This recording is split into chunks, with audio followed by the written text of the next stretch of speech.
Good afternoon and welcome to Match of the Day, in which we continue to follow the mounting excitement at the top of the first and second divisions as the season draws to a close. Chasing the Championship and Europe, Ipswich and Arsenal. Striving for promotion and survival, Notts County and Preston North End. And finally, two more clubs with Europe on their minds, Manchester United and West Bromwich Albion.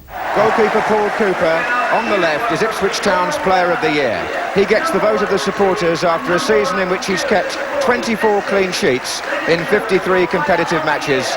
And who better to make the presentation than Pat Jennings of Arsenal, who makes his own 666th league appearance this afternoon. There's an optimistic mood in the East Anglian sunshine among the Ipswich Town supporters as their team take the field after a highly contrasting week. But the team news today is that Franz Tyson is out with a groin strain, and Kevin O'Callaghan comes in on the right-hand side of the Ipswich attack, with number 11 Eric Gates playing perhaps a little deeper than normal, and Tommy Parkin the substitute. But Tyson's absence on the Ipswich right is perhaps balanced up by the absence on the Arsenal left of Graham Ricks, who's still absent with knee ligament trouble. So Paul Davies continues at number 11. Peter Nicholas, the number 10, is the recent signing from Crystal Palace. And also in midfield there, an old Ipswich favourite, Brian Talbot. Back on familiar ground, he played the first of his 3 successive FA Cup finals for Ipswich against Arsenal in 1978. And so the injured figures make their way down the touchline. Franz Tyson there at the front, and Kevin Beattie behind him with his arm in a sling, having broken that right arm in the semi-final last week at Villa Park. The Ipswich manager is hopeful that if he rests Tyson today, he may be available for the UEFA Cup semi-final in Cologne on Wednesday. The referee today is Brian Martin from Keyworth in Nottinghamshire. So away go Ipswich in the white shorts, playing from the right. And if any team knows how Ipswich feels, it must surely be Arsenal, who last season themselves played 70 matches, chasing 2 cups in the end. Ipswich could play 66 this season in all. Stapleton, Talbot coming through, Hollins, Davies. Left-footed Paul Davies. Was Osman for Ipswich.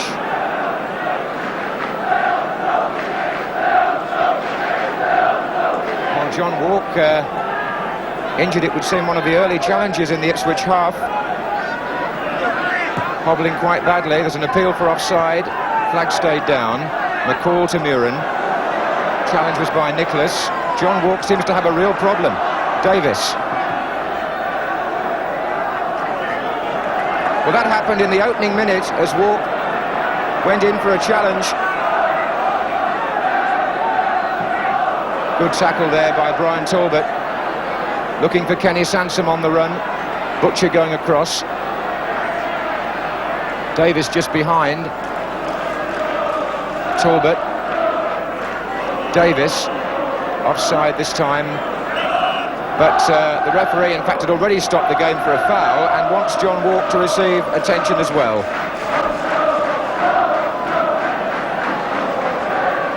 Well, the one thing Ipswich don't need is another injury. Beattie and Tyson on the bench already. Burley, of course, has been out for a long time. He's still on crutches. And John Walk hurt in the very opening seconds of this match. It's a free kick to Arsenal to be taken by Sansom.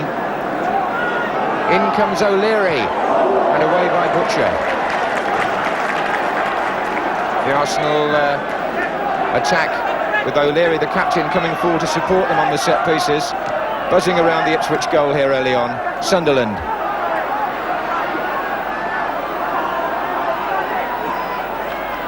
Here's John Devine. That's awkward, and away this time by Mariner, who's had to go back to help out.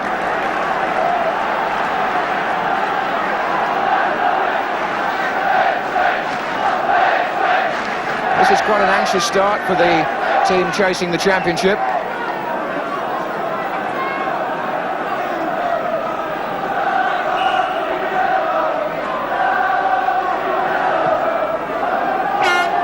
Willie Young, Cooper up there, and a foul.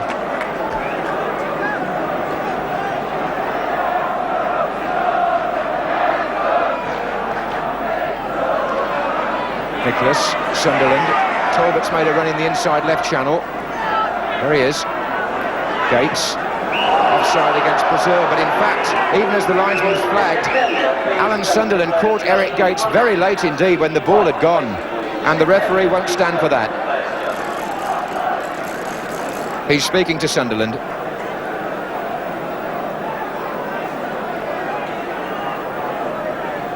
Well, Arsenal are chasing a UEFA Cup place, and this will be no easy match. Don Howe predicted it would be rather like a cup tie, and it started off with a couple of very heavy challenges. Butcher with the kick. Osman. Oh no, Leary almost put the ball past Jennings.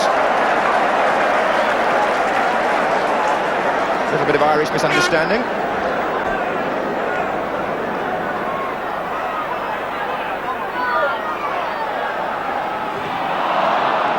And that's Sanson. Then Sunderland, and now Nicholas. And Hollins. Alan Brazil getting back for Ipswich.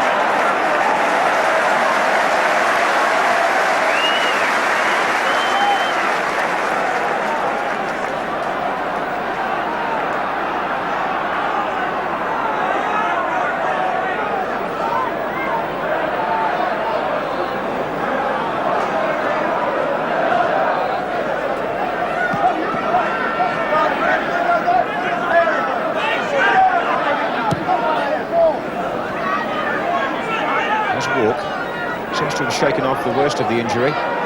Certainly running more smoothly now. There's Butcher. Gates. Forced to go back to Mills. O'Callaghan.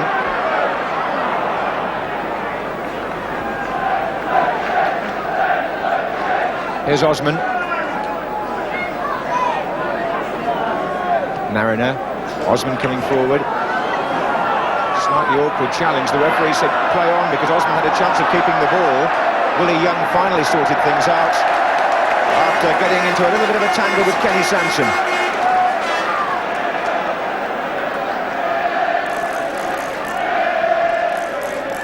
O'Callaghan. Mills. In for Gates. Nicholas who fell. Gates who crossed. Walks header. It hit Mariner. And when he turned round, the ball had gone. Butcher, Walk, Murin, McCall, Brazil.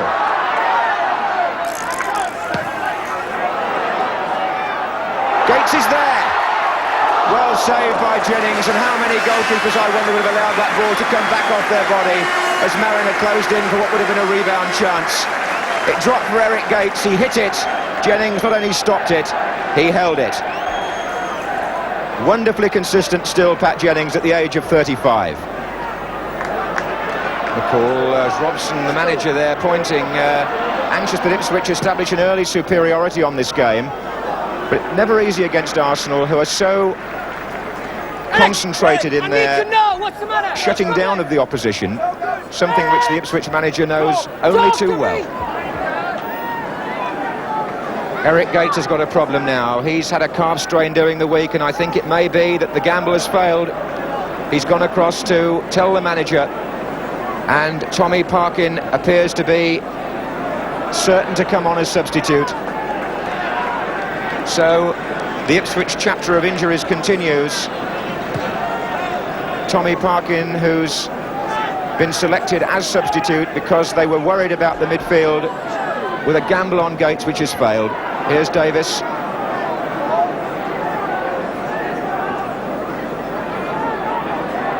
And here's Stapleton.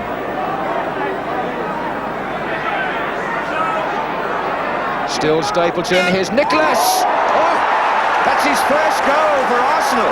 And how? No, it's not. Offside. There's a flag up. There was a flag up on the far side, and Nicholas's celebration cut short. See it again here, as Arsenal attack down the left, pulled back by Stapleton, and see the player there, could have been Alan Sunderland, in an offside position, but certainly the goal wiped out. The referees have been persuaded by Arsenal to go and talk again to the linesman, although the players got back to the centre. Was the player interfering is the big question. The flag was up, that's why the referee changed his mind. But a consultation now between the two officials, and a goal is given. A goal is given, and Nicholas scores for Arsenal, his first for the club, when at first it appeared to have been disallowed. Tommy Parkin comes on in place of the injured Eric Gates, and everything going wrong here for Ipswich. Let's not take any credit away from Nicholas, it was a lovely shot.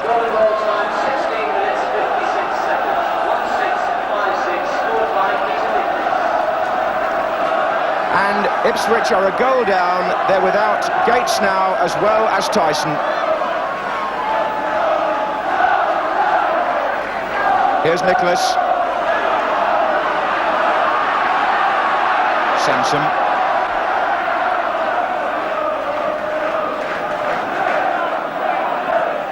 Just going off there, a calf injury which didn't stand up to the pressures of this first half. Brazil.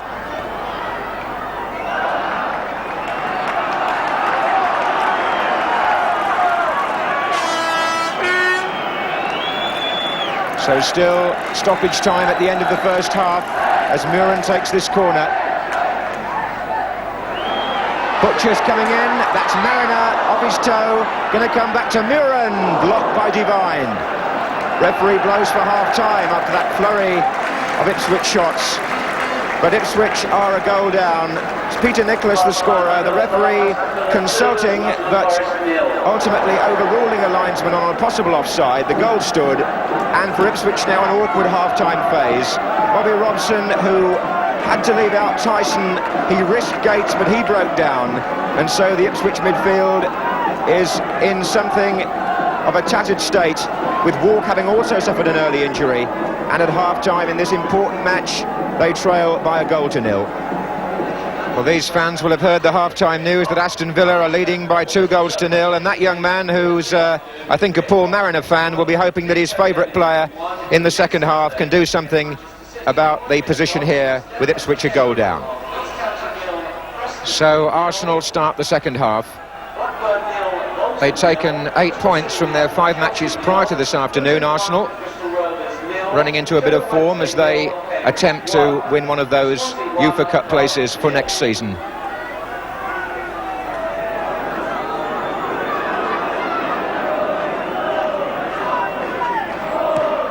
Oh, what a bad ball from Kenny Sansom.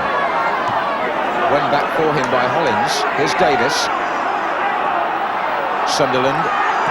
Hollins.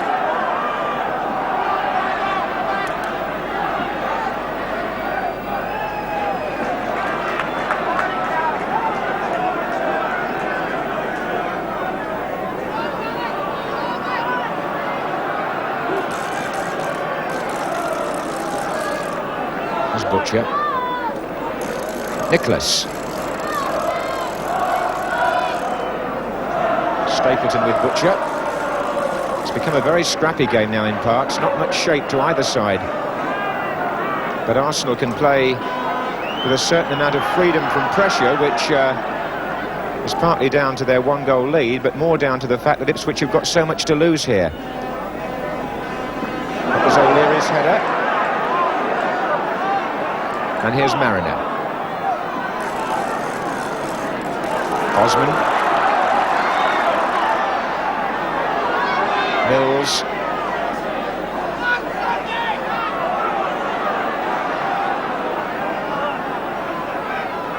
McCall. Mariner. Walk. Butcher moving forward.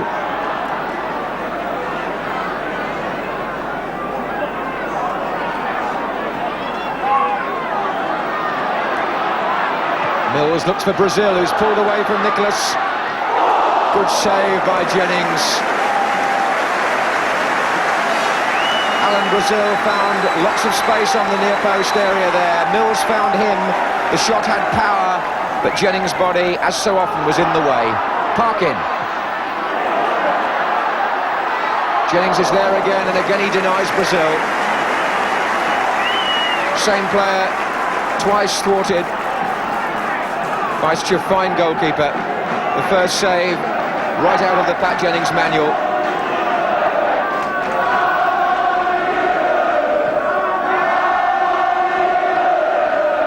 Sunderland, Stapleton.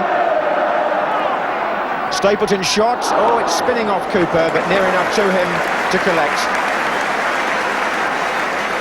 So in quick succession, the two goalkeepers in action.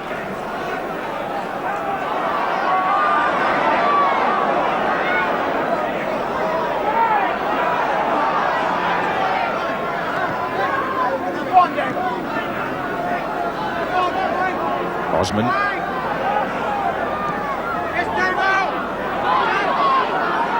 Mills.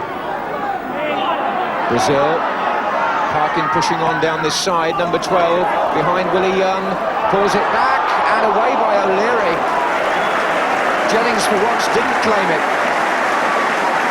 Good effort by Tommy Parkin to get behind the defence and pull the ball back. Jennings stayed on his line, and O'Leary, the captain, got the ball away. Encouragement there perhaps for Ipswich. Here comes Butcher. Walk. Mariner! Oh dear. Didn't get any proper contact at all. Lofted in by Butcher. Headed back by John Walk. Beyond the far post he was. But Mariner was absolutely central and only seemed to make the slightest contact.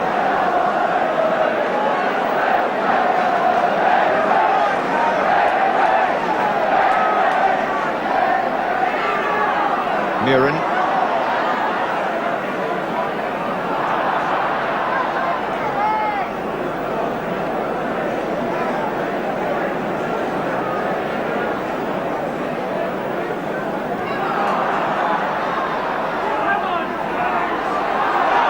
There's Muren again, and the Ipswich mood would appear to be rising a little now. They've had two good attacks,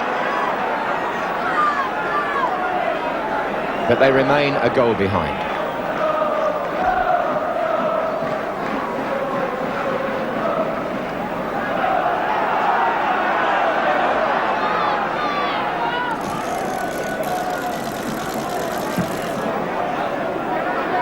Mills.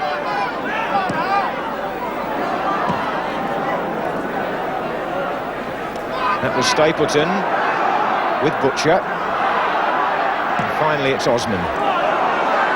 Willie Young for Arsenal. Chess, says the referee. So Young is able to carry on. And then he fouls Parker.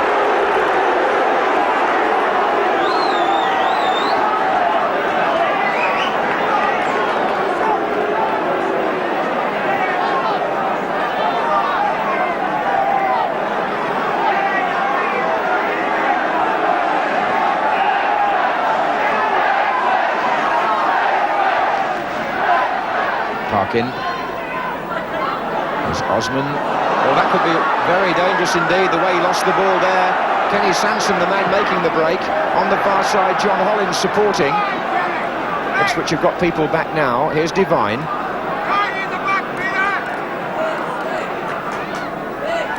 Oh, Sansom! They're appealing, hopefully, for offside, but this time there's no flag at all, and the Arsenal fullbacks have produced what you might think is a quite unlikely goal, but it shows how well defenders can get forward. Kenny Sansom made the initial break after Russell Osman had lost the ball. The play went on. John Devine came up on the right to help John Hollins. It was Devine's cross. Sansom was totally unmarked. 2-0 to Arsenal.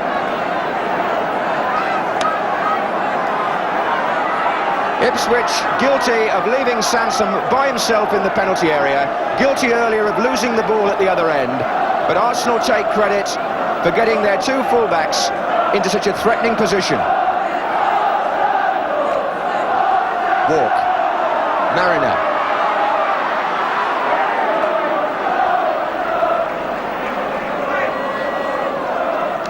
Well, Mariner angry about the decision going against him, but most things are going against Ipswich at this stage of the afternoon. Hence the happy Arsenal supporters, as Kenny Sansom scores his third goal since joining them from Crystal Palace. Parkin, Mills. Walk. Callaghan. Muren.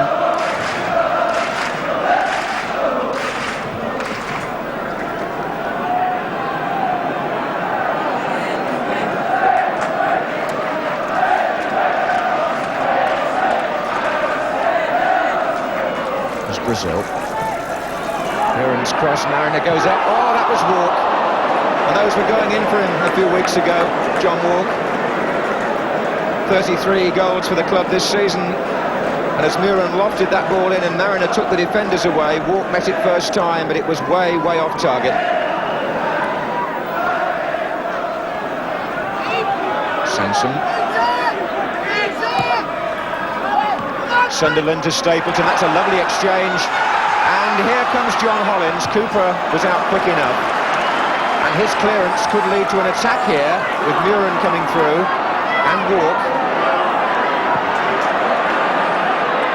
Well, John Walk's had an unlucky match. He's gone down again now. Looking at the referee for compensation, but getting nothing. Here's Brazil.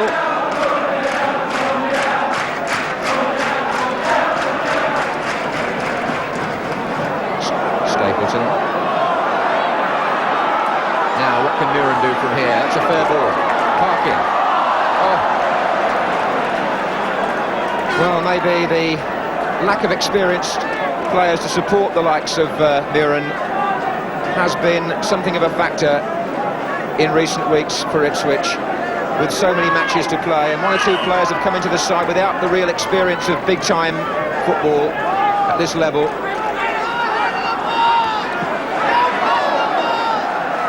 That's Sansom, and when you play an experienced team like Arsenal in a match as important as this, you need to be at the top of your form and to have most of your key men available, and Ipswich at the moment are struggling to find a rhythm without Gates and Tyson. That's Brazil. That's Muren though. Here's Mariner. But Jennings is always, it seems, in absolutely the right place on that 6-yard line. It can't be coincidence that he makes the saves look so simple. Well, it's impossible to say what difference it might have made had Tyson played. Beattie checks his watch there on the far side of the bench. Here's Davies. Nicholas. Two important saves by Pat Jennings have added to the Nicholas goal. And the second by Sansom, completing a very adequate Arsenal performance.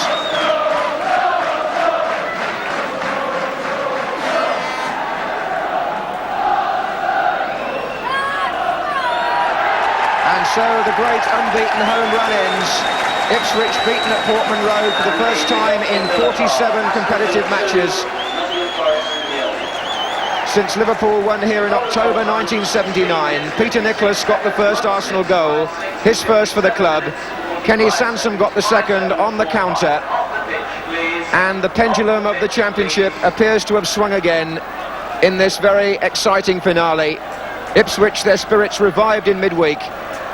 Their spirits dampened again today with a final score here of Ipswich 0, Arsenal 2. As John said, what a topsy-turvy week for Ipswich. Dejection last Saturday, elation on Tuesday as they re-established themselves as favourites for the title, and now after yesterday's defeat they trail Villa by 3 points, but still with a game in hand. And tomorrow they go to Norwich, unsure about the fitness of Tyson, but definitely without Eric Gates, probably for all of this week's games too. So once more, Bobby Robson found himself on the rack. What now? Hard to say, really, and difficult to know what to say sometimes, I think, in football. It can be dramatically just the same situation now, again in our favour by Monday night. I mean, you've got to believe in that. Aston Villa, I believe, play away from home, so do we. if they lose, we win, it's gone again. I mean, you've just got to believe that that's going to happen. We've got to play a bit better. I mean, we opened the championship wide open on Tuesday night at Aston Villa, and we've lost it again. We seem to get ourselves in marvellous positions where all we've got to do now is drive the car, and we keep slipping up. So there's still a bit of football to play between now and the end of the season. We're not giving it up. I mean, it's impossible to give it up. But at the same time, there's all sorts of little things we've got to work out, haven't we? Things got off to a bad start today, really, with the injury to Tyson, and then after 15 minutes, Gates breaking down. Well, yes, that's right. I mean, and they scored when Gates was off the field, and, you know, we just didn't have the break again. And Gates is a calf injury. We've played the last 3 matches, and in every match we've lost a player.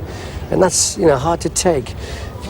Whether Gates will be fit for in a week, I don't know. Tyson is obviously struggling a little bit with a groin, and we can't risk him in terms of that. And what we've got to do, though, I think, and I may say this, is to make sure that the ones who do play, because I think that hasn't quite happened here today. I didn't think, really commit ourselves to the match. Not all of the players. Mickey Mills was a marvellous example. I mean, he's the oldest in the team, and he's run further than anybody. And at this time of the year, with this situation which presents itself to us, we've got to get the maximum from everybody, and today we didn't quite get that. And that's not the Ipswich I know, and that's not the Ipswich players that I know. I get the feeling that last Saturday and again today, you feel that 1 or 2 of your quality players haven't quite come up with the goods. No, you're asking me to say something that I might sort of regret publicly. That sort of factor, John, is for dressing room, I think. I will say no more than take your point. We got it out of them on Tuesday, after last Saturday. We've got to get it out of them again on Monday. I don't quite know why we don't want to all play, because if we're not going to play in this sort of situation with a championship to play for, I'm scratching my head, aren't I? Yeah, we've got our thinking to do with 1 or 2, and we're going to have to smack 1 or 2 around the ears, I think, and we shall do that. An indication there that our marathon First Division Championship is, for better or for worse, the most difficult prize to win in World League football. And you probably noticed there another example of the interpretation of interfering when Nicholas scored for Arsenal. The linesman had his flag up for offside, but after consultation, the verdict seemed to be not interfering, and this time quite rightly in my view. There's no way in which Stapleton, who provided the pass from which Nicholas scored, should have been given offside. Otherwise the legendary Stanley Matthews could have been deemed offside for every goal he created by his magic in dribbling to the goal line. And in this case, Stapleton was wide enough to be considered not interfering, even by the most extreme interpretation of the law. In the very spirit of the game, who'd want to deny a goal for a shot like that anyway? But looking at the incident again from our isolated end-on camera, it can be seen that Sunderland, number 8 on the corner of the 6-yard area, could also have been in an offside position, and arguably, depending on the referee's interpretation, according to guidelines he might use, interfering. But in no way could it be argued that Sunderland's presence made any difference whatsoever to Paul Cooper's chance of saving the shot. Now to our second game between 2 of the founder members of the Football League, Notts County and Preston North End. 2 second division sides with contrasting aims just now. County to get back into the First Division for the first time since 1926. Preston fighting for the points to prevent them falling into the Third Division for the 3rd time in 11 years. Your commentator at Meadow Lane, David Coleman. There's a real danger of Notts County, the oldest Football League club, arriving back in the First Division without ever being noticed. But the fact is that they've occupied a promotion place throughout the season, and 3 of their last 5 matches are now at home. The last time they played in the First Division was 55 years ago, and the side selected today to try and take them 2 points closer to the very top level is the team that gained a valuable point at Derby County last week after being 2-0 down. The best known name, Don Motson, the Scottish international at number 8, who at 34 is now enjoying outstanding form. The leading scorer, Trevor Christie, a bargain buy from Leicester for just over £80,000. A typical piece of good shopping by manager Jimmy Cyril. And Christie has responded with 17 goals this season. Preston North End, after winning both their last two matches, still need all the points they can get to avoid the drop to Division 3. But their form has been encouraging, their fight perhaps reflecting the determination of manager Nobby Stiles, a key figure, of course, in England's World Cup winning team of 1966. This is the side that won at Cardiff City last week and beat Sheffield Wednesday in midweek. One or two familiar names, Franny Burns at number 3 and John Blackley at number 6, both Scottish internationals, and the attack led by Steve Elliott, transferred from nearby Nottingham Forest for £95,000, leading scorer for Preston last season, and 9 goals this time, including a goal in each of the last 2 games. Pedro Richards now for Notts County. A bit too long. The goalkeeper, Roy Tunks. Flick by Elliott. That's Houston. Strong little player. But into trouble. Kilcline got it. It's Hasselgrave giving it away to Goodwin. Now number 7.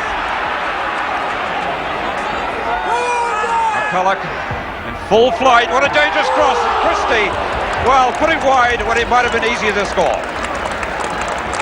Ian McCulloch caused all the trouble there, and he's elusive, he's fast, this Scot. He made ground on the right, hit the ball hard across the face of the goal, difficult for defenders to deal with, but Christie got to it and knocked it wide. Elliott.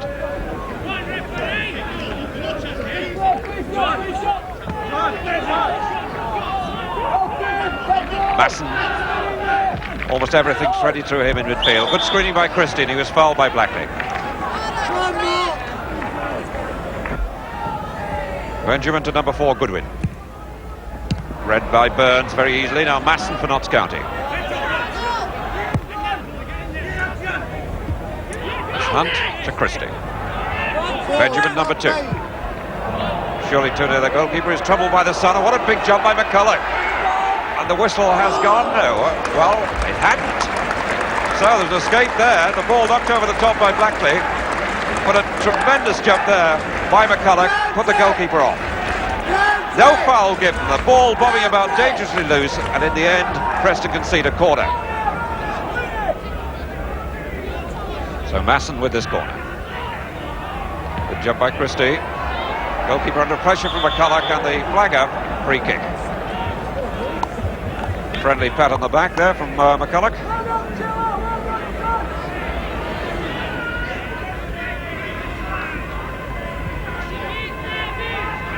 Taylor looking to Baxter. Elliott found well. Now Houston.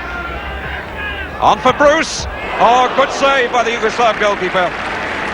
Avramovic was right there to cut it off. But Bruce, especially dangerous in those positions. He scored a goal from just that position last week against Cardiff. Spun quickly on the ball, right-footed, but Avramovic had cut down the space he got to shoot at and was in the right place. Hasselgrave, Kilcline, O'Brien, Motson, Hunt, Christie, Benjamin looking for forward players, but miskicked it. Elliott in trouble, Benjamin won it.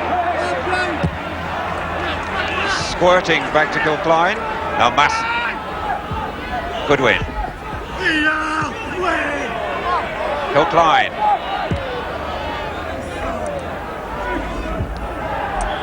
Flag was up, some pushing there, and McCulloch applauds the linesman.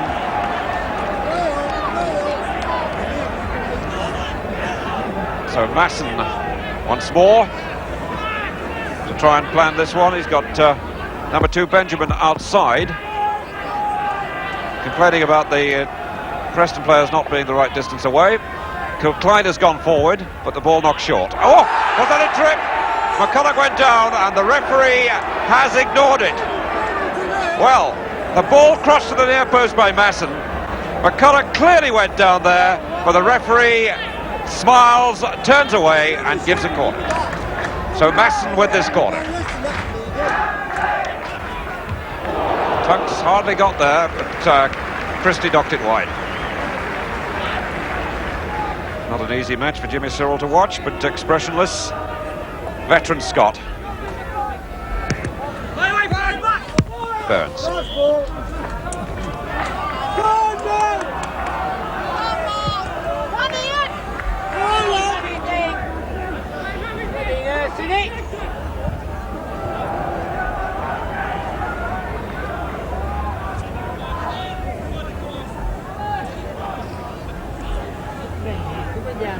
It's Goodwin's throw.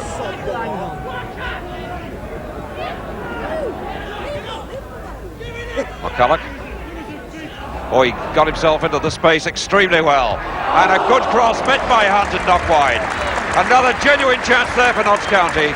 And again, it was McCulloch who made all that possible. Squirmed his way into a clear crossing space, got the cross in, and Hunt was coming from deep again, not picked up, but knocked it wide.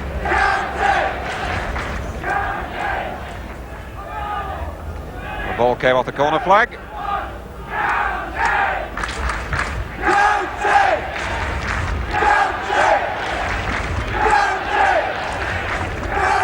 Motson again. County getting last seconds encouragement in this first half from spectators. And the whistle has gone for half-time. A little bit of trouble there. Motson being pulled away. Burns involved as well. And they go on the way to the dressing room, hot and sticky, but goalless in the first half. But there's no doubt at all that Notts County had the better chances. At least two clear-cut, one especially so in the first few minutes, missed by Trevor Christie.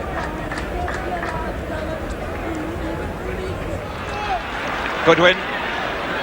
County looking for a quick break, but Preston getting players back, and they've got them back in numbers now.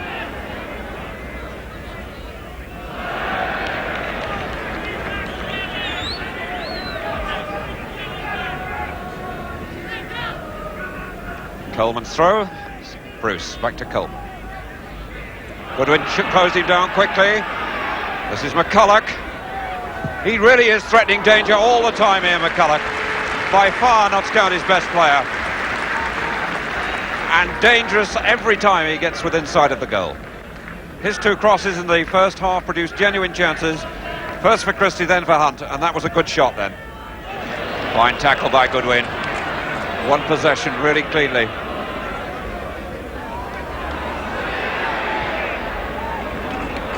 Ian McCulloch.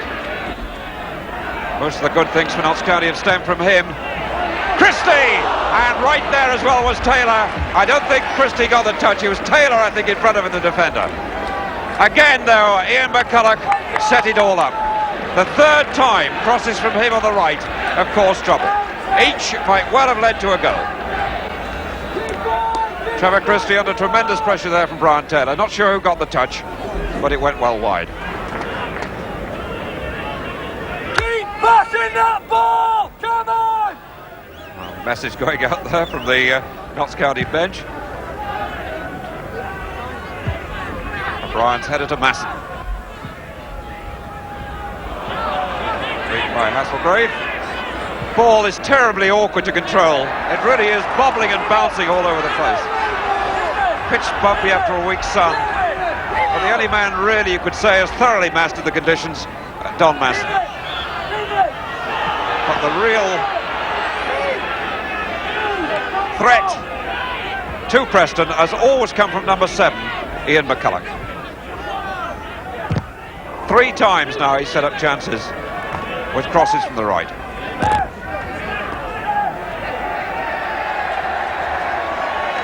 And the substitution about to be made, young David Bevan, 18 years old, played only about 5 or 6 senior matches, comes off, hardly surprisingly, and Rashid Harcook, the former Queen's Park Rangers player, goes on.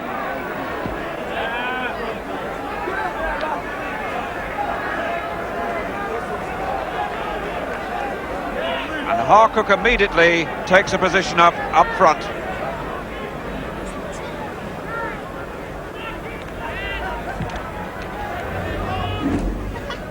Kilcline. It's Hunt. He's played Goodwin into trouble. Laid back by Harcourt for Goodwin. McCulloch's gone forward, number 7. Oh, and he's beaten Blackley. The flag up play waved on, rightly so. And plucked out of the air by the big goalkeeper. McCulloch explaining he was trying to chip it over the top of the goalkeeper, but the goalkeeper's big enough. Good decision by the referee to play advantage.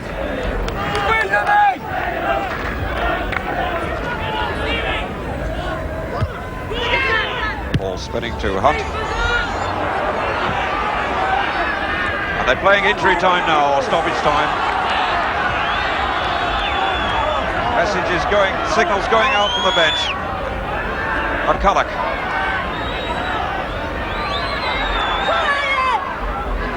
Cook. Oh, and McCulloch had gone back into the middle. Total breakdown. Goal kick to Preston North End. The inquest continues between Cook and McCulloch. Unfortunate misunderstanding. Rashid Cook.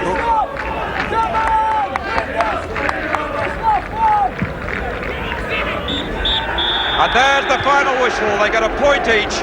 That really, to some extent, is failure for Notts County at home. In second place in the table, they stay there. But success for Nobby Styles, Preston North End, who now have taken 5 points out of a possible 6 in their last 3 games. They've only had 2 shots at goal in the match, but they've contained Notts County well. And Notts County had 3 clear-cut chances that went begging. Well, that was a most welcome point for Nobby Styles and Preston to inspire them for their remaining matches, but it's left the top of the table almost undisturbed. County remains second, Blackburn, Swansea and Grimsby all drew, leaving Sheffield Wednesday, Derby and Luton to gain ground slightly with home wins.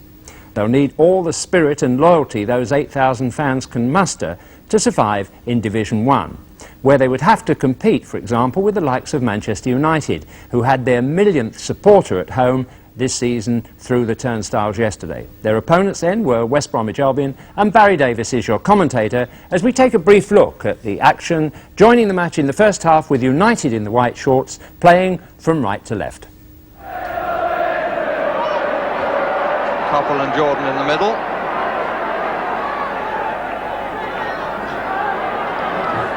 Five Albion players watching them. And the challenge was from Remy Moses there. Wilkins. And the free kick will be given for obstruction.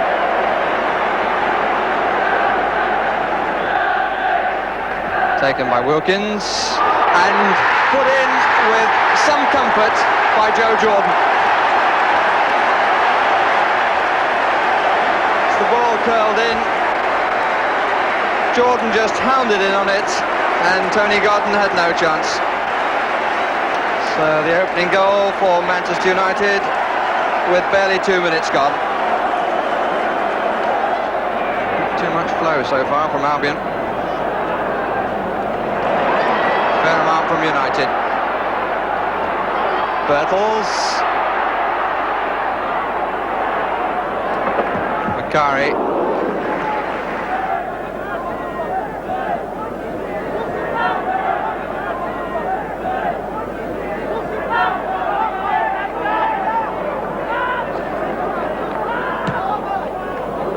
It's a useful ball from Alberston. And here's Bertels. The crowd absolutely willing him to find the target. But instead, he hit the side netting.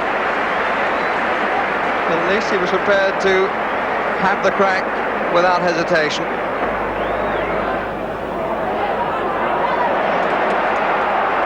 Coppell, Wilkins wants it back.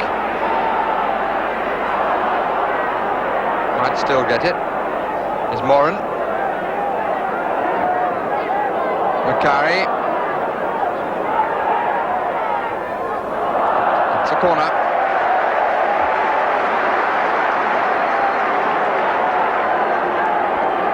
Gordon McQueen going forward. Number 5, right under the line. And comes off the line. Gordon gets a good punch. Duxbury. Oh, I say! Oh, that's got to be the cheekiest goal of the season. Scored by Lou Macari. And he's the sort of player, Lou Macari, apt to improvise. And with his back to the goal, a back heel went in clean as a whistle.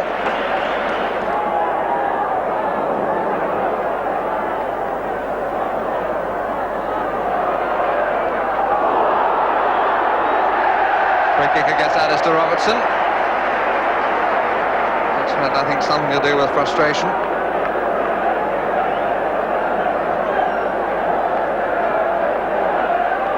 Coppell. Queen is still forward. Duxbury, Macari. Well, are we to see a complete repertoire from the little fella? It was a pretty nifty turn, but he just couldn't keep the ball down, and in fact it went wide as well.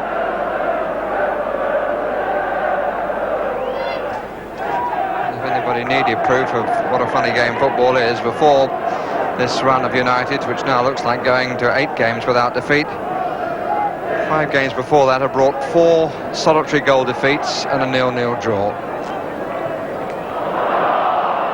In fact, they'd only managed 2 wins in 14 games following their best performance perhaps of the season, winning 4-1 at Brighton. And they really played well in the first half. Here's Regis, and that will certainly be a free kick. John Weil has come up on the near side. Number 5, Alistair Robertson, number 6. And there's Regis! And a very comfortable goal for the opposition centre-forward.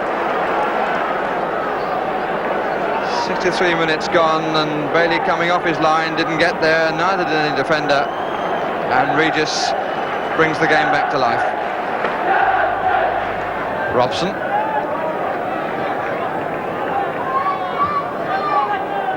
Barnes. Statham.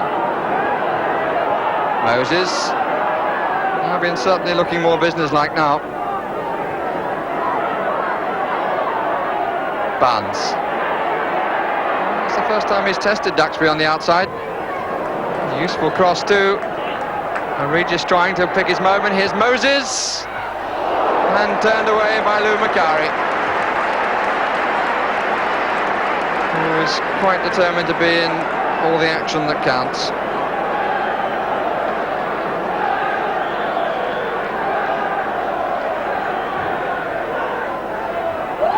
Over the top by Robson. And it was as close as that too.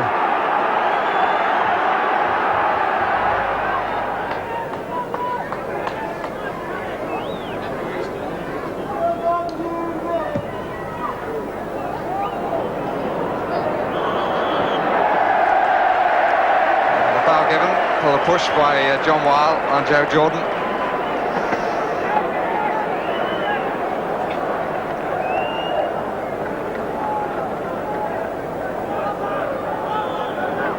Again, there's a player on the edge of the wall. And Macari! There was a moment then when the ball seemed to disappear, but in fact, Macari turned and suddenly it was at his feet. Well, what a difference the last few weeks and a full team have made to Manchester United. That goal of Lou Macari's illustrated far more than words that their confidence is back. But a word or two from the irrepressible Lou about that goal wouldn't go amiss. Well, a little bit of cheek attached to it. Mike Duxbury. The ball came out to Mike, and as he went to connect, I was aware that he wasn't going to hit it too well. And of course, he sort of miscued altogether, and it was spinning. Had I let it go, I think it would have ended up at the corner flag after it hit my foot. And I knew there's West Brom players all round about, so I back-heeled it. And it was nice to see it going in. But it was by no means a dribbler over the line, was it? It went in with some venom. Oh no, I can back-heel them. I'm told you do that quite often in practice. Well, the managers never kept quiet about the one I scored yesterday at training, but they don't count. I mean, today's counted. I call that the cheekiest goal of the season. Would you go along with that? Well, I hope so. I hope it's the cheekiest. Well, that cheeky goal has suddenly put a question mark against West Bromwich Albion's chances of a place in next season's UEFA Cup. Albion slipped below Southampton on goal difference, and Arsenal's win at Ipswich puts them on 47 points as well.